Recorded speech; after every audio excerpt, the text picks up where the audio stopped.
Well, I want to entertain some thoughts here about global cooling. And yeah, I don't know the future, okay? That's absolutely for certain. Who the hell does know the future? But I want to point out some observations about some things you probably don't know, some trivia. First off, um, the more food production we have is actually related to global warming. Global warming helps humanity thrive. I know there's the other aspect, the downside. Everything has a downside. That if the ice caps melted, cities would go underwater. We'd lose part of our coastline. But on the flip side, we'd have a lot more farmland and a lot greater growing seasons. And if you look at this chart, atmospheric CO2 going up with food production. Okay? Now, I have to say something about this because I know Al Gore always drove it home that CO2 was actually driving climate change and whatever. He was saying that. Well, it's almost like saying that this windmill farm here that generates electricity off the wind is actually, it's like saying, if you didn't know better, you would say, these are fans and they are blowing air and this is what's causing the wind. It's almost like as ludicrous as what Al Gore says when he says that CO2 is actually causing warming. Actually, warming causes more CO2 production. And I also have to say this because sometimes people think of CO2, it's real bad because that's what we exhale. Plants use it, but humans exhale CO2, right? But I don't know everything about this now, but I know that say for instance, with sodium bicarbonate, like something that's actually very helpful for you to uptake. I just want to reference this as a little bit of a side note. When you take sodium bicarbonate, it ups your CO2 levels in your body, but at the same time, it also causes oxygen to go higher. Actually, too much oxygen is no good. So sometimes when you're implying that the CO2 levels in the atmosphere are going up higher, it's extremely unhealthy. Well, I doubt that very much, even if it's unhealthy. I know it's definitely not unhealthy for plants, but I don't think it's unhealthy for humans either because of that little tidbit I know about baking soda, which is healthy for the body, that would increase CO2 in the body, which actually increases oxygen. There's two different pathways that the body uses for oxygen and CO2. They're totally different mechanisms. So when you increase CO2 in the body, it increases your oxygen. So, if a little higher CO2 is in the atmosphere, I doubt that is unhealthy for you. That's one of the other implications besides, causing more warming. But you just saw on the chart before this, that as we're warming, the CO2 was going up, and that's increasing food production. It's a good thing. Actually, when every civilizations have thrived in the past, it was during warming periods. Yeah, maybe there was more flooding on the coast. I mean, fine. I mean, what are you gonna? You can't have everything, okay? But recently, global temperatures and carbon dioxide have been going up. But I am saying that carbon dioxide is not causing global temperatures to go up. It's actually global temperatures are causing carbon dioxide to go up. And that's what's driving global temperatures, mainly the sun. Not just the power of the sun, but the way the Earth's, there's a very, very complicated mechanism by which the Earth even revolves around the sun. Sometimes it's more elliptical, sometimes it's more round. The circle that this Earth goes around the sun. Sometimes the Earth's axis tilts in different angles. There's a little bit of a wobble there. Sometimes the distances change. How far away the Earth is from the sun. Sometimes the sun's power changes. There's like a gazillion variables. I do admit and I do understand that humans are affecting the climate too, but I don't think they're affecting the climate as much with, say, emissions as they are maybe with cutting down trees and things like that. when they do wholesale clearing of the forest, I think that's affecting the climate probably a lot more than anything. But, it's difficult to say because when humans use energy, they bring up the temperatures, which actually makes it better for plant life. So, in other words, if there's a lot of cities out there on this earth, it slows down snow cover. Asphalt is not really an area where snow sticks to. I mean, it adds up a little bit. But mainly, the main driver of our climate is the sun. But it's very complicated. It's not like that simple where it's just the sun's power and the sun spots and everything like that. If you look at the sun spots, now this is like a close-up of the sunspots, right? Sunspots, when they're black colored like this to the naked eye, they are actually very high output of energy. When if you look at them under UV, telescope, you could see they show up like a real bright light. There's a lot of power coming out of sunspots. And I do know that the old Farmer's Almanac and the Farmer's Almanac, they're two different entities actually. They go back a couple centuries. They used a formula that includes how many sunspots are on the sun to determine forecast in the future for our winters. Now, I know last year, or for this winter, the 2017 and 2018 winter, the Farmer's Almanac and the old Farmer's Almanac totally disagreed with each other. One said there was going to be a mild winter, another one said it was going to be a harsh winter. I don't know what the details were with the formula, but I know they disagreed with each other, even though both of those entities used the sunspots in their calculations. So I don't know but their calculations are secret. But just want to show you that these sunspots, even though, okay, the sun's real far away from the Earth, you do know that, of course, but if you look at the size of these sunspots in the approximate size of the Earth, they're huge. So when you have a number of sunspots showing up, that's a lot of energy. Even though it's going all these millions of miles to reach Earth, it does affect how much heat we're getting here on the Earth, okay? I mean, I know SUVs make some heat too, but it's that thing out there with the sunspots is making a hell of a lot more heat than an SUV. Now, this winter in the Northeast, it's been kind of crazy. And I'm going to comment a little more on different things and different areas of the Earth, just a couple of areas anyway, mainly the UK and the United States. It looked like we were going into this extremely brutally cold winter in the Northeast in the beginning. And actually, it was affecting me down here in Florida. We had a lot of real hard freezes in the upper 20s. I'm down in Florida, right?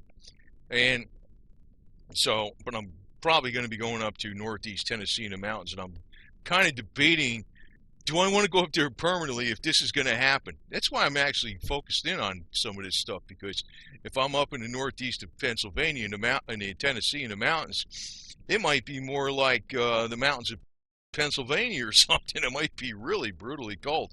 But, I'm actually kind of trying to figure out where this is going.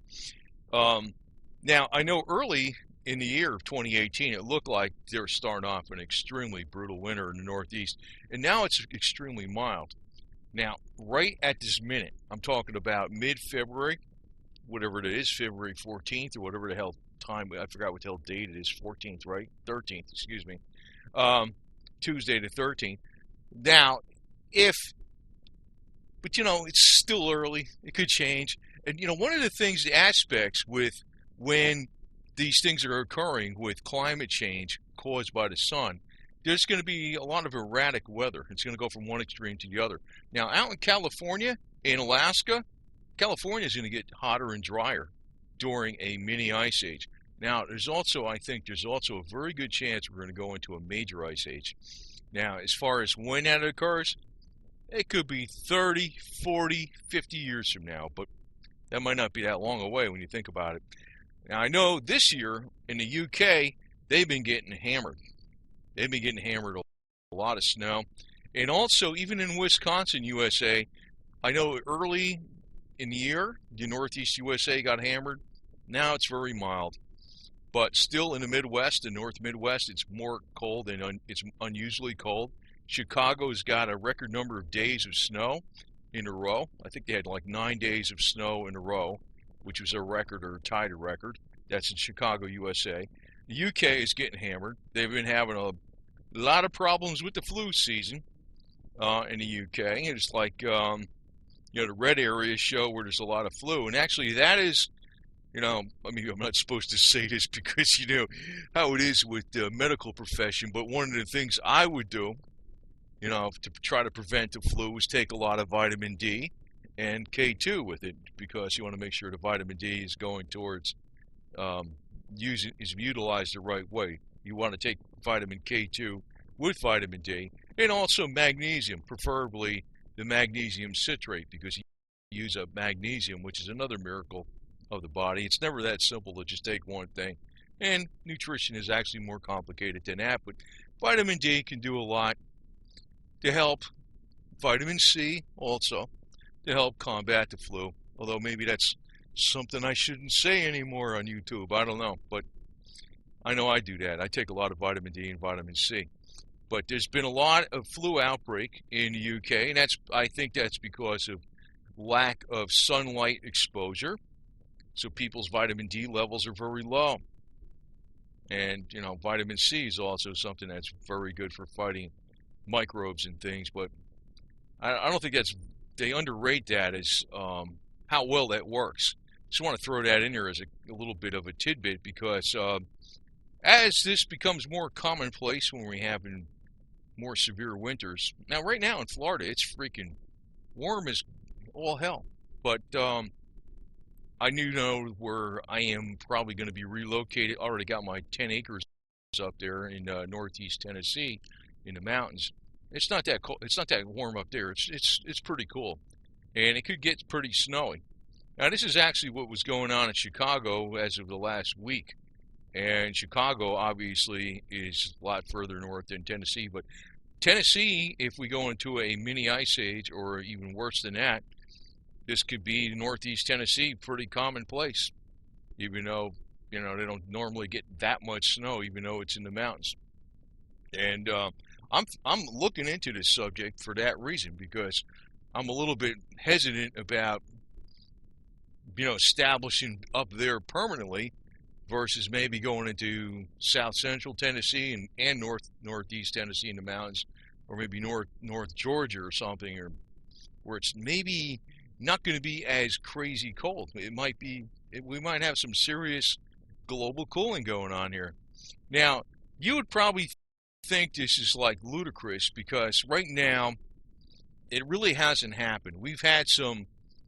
There were some crazy snowstorms up northeast. Now, I got family up in New Jersey, and I hear about some of the stuff that even happened a couple years ago. I think on New Jersey, on the coast near Atlantic City, they had 3 feet of snow, which is crazy. I mean, they normally get maybe a foot of snow the whole winter. I think a couple years ago, they had one storm that was like 3 feet. And then it was warm about 2 weeks after that. It was really cold for a while, but then, it changed. But that's really how things start out. And it's not like it doesn't really like change that fast, all at once. Maybe it might take 5-10 years. I mean, that's pretty quick, but then, that's taking a lot longer than waiting for grass to grow. And when you're waiting for grass to grow, or even you're waiting for water to boil, or waiting for your coffee pot to freaking percolate, if you got the old style, it's like, don't hold your breath, It's like, but it's probably going to happen. This is a chart I found interesting about the medieval warming period, and we do not have any real facts about what happened in the United States during the Maunder minimum, which is this purplish blue area where it shows the Little Ice Age. There's actually 2 Little Ice Ages. There was the Maunder minimum, which was more severe, and later on, I think it was mid or late 1800s, was the Dalton minimum. The Maunder minimum was from around 1645 to 1715. Was the 1645 to 1715 was about, well, it was right here in his biggest dip. That was the Maunder minimum. But there was River Thames freezes every year. That doesn't do that today. It's starting to do that a little bit. But also, look what happened with the colonization of Greenland by the Vikings. They all froze to death, or they had to leave. You know, they were freezing their butts off, and they had to leave. We do know that in Europe, um, from Denmark to Scandinavia, the Bering Strait totally froze over, and they had ice roads where people can travel from Denmark to Scandinavia over ice roads, and they built hotels on the ice and stuff, and people could stay in a hotel. It was like a freaking permanent ice pack. I mean, you don't see that going on today, but that's how cold it was. Now, that'll probably give you an idea of what's going to happen in the United States. I figure you got to figure maybe a good 150 miles north of wherever you're at is where maybe it's the equivalent weather is going to be. Maybe even more extreme than that, maybe 300 miles. So if you're in New York City, maybe you can figure the weather's going to be like Syracuse, New York, which is a hell of a lot of snow, right? Big difference. Or maybe like New York City weather is going to be more like Boston weather, and Baltimore, Washington, D.C. weather would be more like New York City weather. That's a big difference. That's a very big difference. But then it could even be more extreme than that. Maybe Atlanta might see weather closer to like Chicago weather. That's why I'm a little. That's why I'm studying up on this, because if I move permanently, it's gonna. And this is one little factor that I thought. There's a couple factors actually. One is 2024. The Milankovitch cycle is something that happens every 100,000 years. Now, we have not had, the last time this happened, it triggered the major ice age.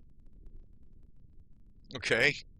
We haven't had, this hasn't happened in 100,000 years. It's like when all these planets line up and it causes the Earth's orbit around the sun to change drastically, whereby you have more severe fluctuations in seasons.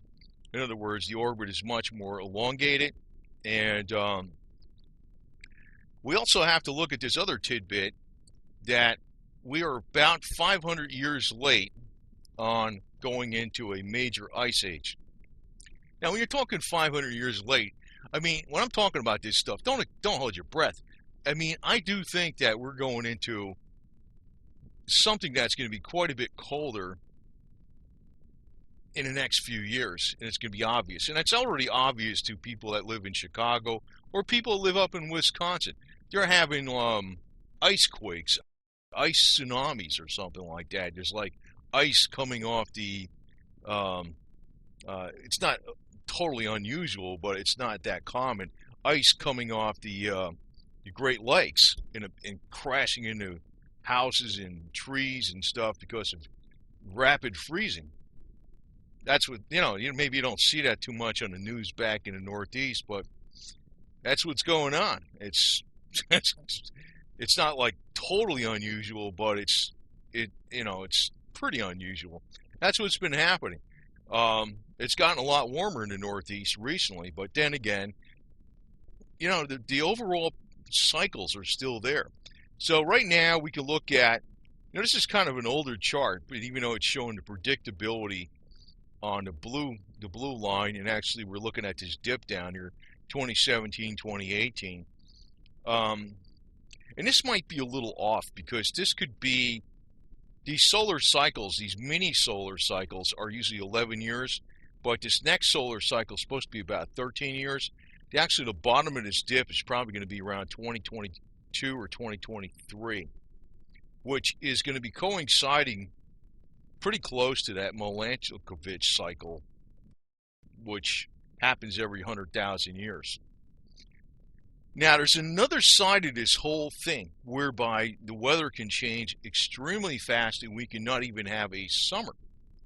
And that is if certain volcanoes erupt, because normally when we go into these mini ice ages, I think it was 1816 was the year in the United States where there was no summer, and it was caused by a volcano that erupted in Southeast Asia on the opposite side of the world. And that actually caused people in New England to mass emigrate westward because they figured there's absolutely no way they can survive in New England because they couldn't plant crops that year. There was actually a couple snowfalls in the upstate New York in New England, right smack in the middle of the summer. And this was caused by volcano blocking out a lot of the sun's heat. Now, what happens during these mini ice ages, which we're definitely going into, there's a lot more volcanic activity and earthquakes that happen. And the one that can really hammer us is the one in Sicily, in Italy. Mount Vesuvius, I think it is. Mount Etna. Mount Etna, right? Mount Etna. Mount Vesuvius was by Pompeii, right? The volcano in Sicily, Mount Etna. I'm doing this off of memory. Excuse me.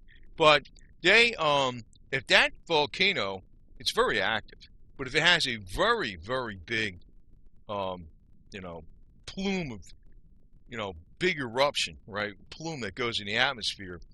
The way the upper jet stream works, it would actually cover the entire northern hemisphere for like a full season. And we'd have a winter in the summertime in the north during June, July, and August.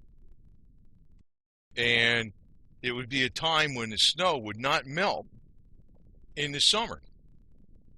So you got to figure there's a couple of things going on here. It's not just the mini ice age with the sunspots and 11-year cycle and a 180-year cycle that happens with the mini ice age, but it's also the Milankovitch cycle, and which happens every 100. I don't know when that happens exactly, but the last time it happened was 100,000 years, and we've been having for the last millions of years. We've been having major ice ages that last about 90,000 years. Then we go into a general warming period for 10,000 to 11,000 years, and then it goes back into a major ice age for 90,000 years. That's been going on for millions of years. So we're actually late on the long-term things. So it's very difficult to say. But then when you're looking at this Milankovitch cycle, the 2024 date might be a very big event that can trigger rapid glaciation. If you look at in Siberia, for instance, they found the dinosaurs with lush jungle vegetation in their stomachs. There was some kind of rapid freezing that happened all of a sudden. I don't know what happened. The Earth tilted on its axis. The North Pole became on the equator. As a matter of fact, Antarctica used to be on the equator. They have shown this. They proved this.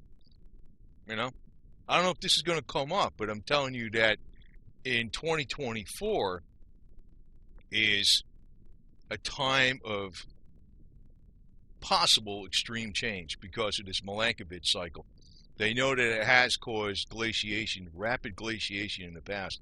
Now, what would happen is, would they estimate anything, the red area, hang it up, man. I mean, it would just be, super frozen. And the blue area would be where the snow never melts. So you're talking about most of New York State, all of Wisconsin, Michigan, North and South Dakota, Montana, Idaho, Oregon, Washington State, Wyoming, the northern part of Utah and Nevada, extreme northern at California, Maine, New Hampshire, most of Massachusetts, the snow would never melt. And I would also assume possibly going down the Appalachians into North Carolina, and even into Georgia, possibly, or in South Carolina with the Appalachian Ridge, that would probably be covered with snow caps all year round if this occurs. I don't know. Okay, I really don't know. I mean, and I also want to say this. This is something not related to the mini ice age or glaciation or global cooling or whatever, but it's telling you that I don't think let me put it this way. This is, well, it's something actually probably for a separate video, but I want to throw it in here. This was, I found it to be a very interesting chart.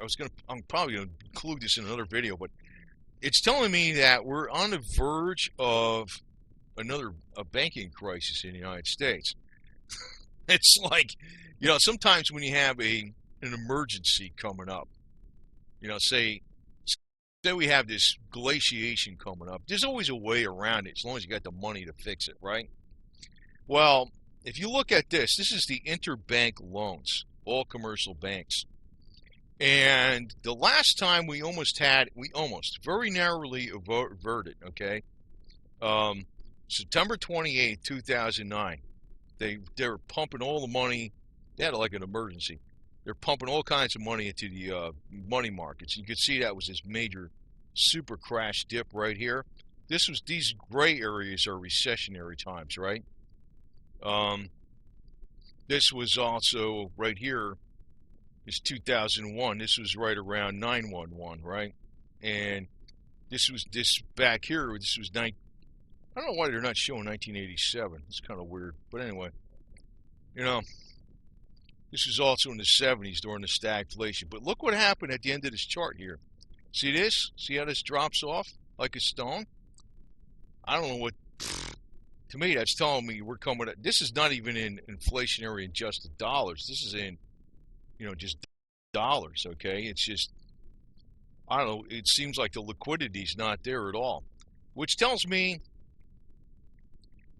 maybe looks like there's going to be some major economic problems coming up, and when economic problems come up, the revenue that comes into the government disappears, and because people don't have it to give to them because everything's slowed down, which means the government can't react to situations because they don't have the funds to maybe change the infrastructure or upgrade our grid system, electric grid system and things like that, because that's another thing. If you actually have, maybe we don't have like snowfall that sticks around in the summertime, but say we have extreme cold in the wintertime that's beyond anything we've had in the last couple hundred years or more, it could affect the electrical system. It could cause the grid to come down, not just from high winds or ice on the wires, but just due to extreme cold. So, you can fix things, but as long as you have the money to fix things. So I figured I'd throw that in there. I mean, it's kind of like, I'm telling you reality, man. I'm not telling you doom and gloom here. So, I mean, it's doom and gloom reality, okay? But that's what looks like is coming up. It's got me thinking about this Northeast Tennessee stuff, too, because I'm thinking, wow, it's going to be a cold puppy up there, man. I'm going to have to really be super, super well prepared, being up here someplace. I'm going to have to be super well prepared. You don't just jump in the water and not be prepared for it. Because what has been going on for the last 100 years, 200 years or more, is not the future. The future is going to be rapidly changing. And Milankovitch cycle, possible volcanic eruptions, and just the normal cycle of lack of sunspots is going to change our weather greatly. And it's going to affect how much food production is going to be available for people. And what happened during, I have to, hopefully YouTube doesn't slam me for saying this because it's such a bad thought in a way because, but I got to give you the reality of it. During the Maunder minimum, the one that happened between basically roughly 1645 to 1715, there was a 20% reduction in the global population due to lack of food output. If that happens today, we might have like 1.8 billion less people on this earth. If, it goes into that, and that's what's expected to happen, at least that bad. So, I mean, you're talking about, with less people, obviously there's going to be a lot less freaking human consumption and man-made global warming, if you want to use that word, but that's the other side of it too. But actually, Global warming is what keeps more people alive. Sure, it could flood the cities if, the mice caps melt, if that happens. But then on the opposite side of it is you got a lot more area you can live. And, it's, what do you want? What do you want? You want to have ultra short growing seasons with a lot less land that could be used for farming, and your cities don't flood? Or would you rather have, keep one or the other?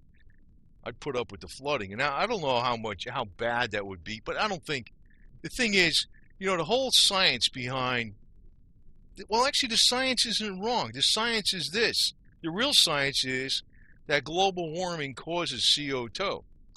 It's not that CO2 causes global warming. And CO2 is not even bad for humans. It's definitely excellent for plant life, but it's not even bad for humans having a little more CO2 in the air. I'm looking at the aspect from what I understand about how, sodium bicarbonate benefits the body because it causes the body to produce more CO2, which there's a secondary mechanism, a separate mechanism, which when the CO2 in the body goes up, the oxygen levels are forced to go up along with it. Just taking pure oxygen is actually harmful to the body in many cases. So, it's a little more CO2 in the atmosphere. They try to imply that it's very unhealthy for humans. It's not, but it's definitely good for growing plants, which is things that we use for human consumption. Now, it's not. They, it's George Bush. It might as well be the same thing. Al Gore, George Bush, same thing, right? Two sides of the same coin. Al Gore is saying that CO2 is the driver of global warming. Well, that's just like saying these windmills are the ones that are causing the wind to happen, versus the wind actually causing these power generating windmills to spin themselves. It's got it backwards, man. It's ludicrous what they're doing. But anyway, the red line, with the carbon dioxide, not a big deal, not a problem. But we are probably coming up to a time when we're gonna have some serious problems, and it's not next week. Maybe it is next week in your area. You live in the UK, you live in Chicago, and maybe in the Northeast United States by the end of February of 2018, it might go back in extreme cold again. It got real warm all of a sudden, but we got a long ways left for the rest of winter. It's easy. It's like, don't count on winter to be over that quick. Especially when you're right smack in the middle. If it was March, I could figure that maybe, but. And like the one big thing that actually makes me think that we have a major change coming up is this Milankovitch cycle. When all these planets line up, remember when they talked about 2012 with, when the planets are all going to line up, and the Mayan calendar, for all, I'm not that familiar with that stuff. Okay, I remember the big 2012 scare and what it meant. And actually, when these planets line up, there could be, worst case scenario, there could be major movements in the Earth's crust that would cause in other words, the Earth's crust would move so many miles, and the ocean waters wouldn't move right away, but they would move after, they caught up. You understand? That's what actually caused these massive tidal waves. That's one of the mythological things they had way back when Atlantis was wiped out. And remember this stuff when remember Edgar Casey's predictions? Maybe this guy, I know some people interpreted it as the year 2000, but maybe it's the year 2024. I don't know. Now, personally, that would be a damn good reason to be up in Northeast Tennessee, up in the mountains. Because, the mountains would protect me pretty well versus being down like 100-something feet, in Florida, which is nothing, you know. But that's probably why I'm getting the hell out of here. Just gonna make sure I have a couple wood-burning stoves and plenty of firewood, and got my chainsaws running and stuff. But I think this Milankovitch cycle is not BS, and it's interesting that the last time it happened, we had this rapid glaciation. It's also interesting that Siberia and Antarctica were on, even though I know they're opposite sides of the Earth, but they were actually near the equator. Antarctica was on the equator at one point in time. The dinosaurs that they find in Siberia had jungle vegetation in their stomachs. Something happened real fast. Maybe all this stuff that, people have been predicting with 2012, maybe 2024 is the date. How's that? Do I know this for sure? Hell no. Okay? I don't know. All right? And I'm not going to come out with some crazy... This is not a theory, though. This is not... What I'm telling you, this is not BS. This 2024 Milankovitch cycle and about they've been known to trigger rapid glaciation. And we are 500 years late on the next major ice age. And actually, if you look at all the mini ice ages, now this doesn't go all the way back or nothing, this just goes back to the year 2000. But if you look at all the mini ice ages, we've been having more and more severe mini ice ages when you're going back thousands of years, each time we've had one. I'm talking about going back thousands of years, before the Romans and stuff. We had warming periods even during the heyday of Egypt, when Egypt was very strong, before the Greeks were around, they were strong, before the Romans were strong. There was a much greater warming period back then. Okay? And, if you look, I don't have that chart up in front of me right now, but if you look at the chart of how the mini ice ages have been going generally, not in a straight line, but generally, each mini ice age has been getting generally more severe, and the warming periods have not been getting as warm as they were initially from the time we got out of the last major ice age, which could be an indication we're about due for a major ice age. Now, like I said, as far as I know, that could be way the hell off, but then again, this 2024 Milankovitch cycle thing is probably a good date to maybe predict when it's going to start. And all you need is one big volcanic eruption to knock out when we will not have even a summer. We'll have no growing season, and you know what that's going to do? That's going to create, the snow never melts situation for at least a year. And when the snow never melts, what happens is that contributes to more deflection or reflection of the sun's energy going back up into space. It's like a cycle. Once it starts going one way, it starts going that way, because the more ice you have, the more snow you have, the less solar energy that is retained on this Earth. It gets reflected back. So, and then looks like what's going on with the debt situation with the government. I don't know why this is like this. These are just the interbank loans. This is right from the Fed. This is not some chart made up for some blogger or something. Okay, this is from the Fed. I don't know why this dropped off like a cliff on the end here. That means there's a severe lack of liquidity in the system, which is actually, even if you look during the entire Obama administration, the liquidity has been sinking, even though the stock market's been going up, which I think is another BS bubble, which we're going to see implode here pretty soon too. Not being doom and gloom, I'm being reality. I mean, it's been on too long of a upcycle. The stock market in the United States has been at an all-time high. It's the longest bull run we ever had in the history of the U.S. stock market.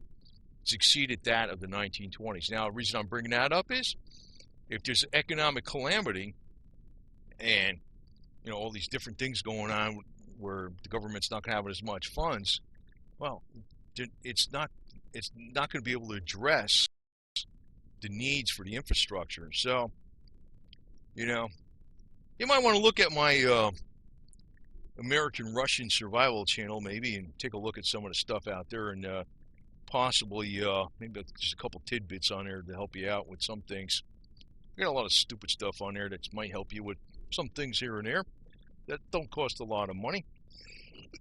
And I don't think this is BS. You know, as far as, is it a doom and gloomer thing? No, it's reality. I'm sorry. And I don't know the future, okay? It's got me curious, and I'm thinking it's a pretty good bet. I think we got a few years before it really gets bad, though. I think the Milankovitch cycle is the thing to really think about, but that's, this is 2018. That's 6 years away, okay? It's 6 years, right? So, I mean, it's time. But at that time, I'll be up there in Northeast Tennessee. Or maybe Northeast Tennessee and South Central Tennessee or North Georgia and Northeast Tennessee. I don't know. We'll see. Anyway, so food for thought, and, don't want to overdo it with the drama, but, I think it's legit, and keep it in mind. Don't be an ostrich and stick your head in the sand and, forget it. Say, oh, this is all bullshit. It's not bullshit. But then on the opposite side of it, don't worry about it too much, But, I'm just telling you, I'm giving you some common sense facts here. That's all I'm doing. Over and out.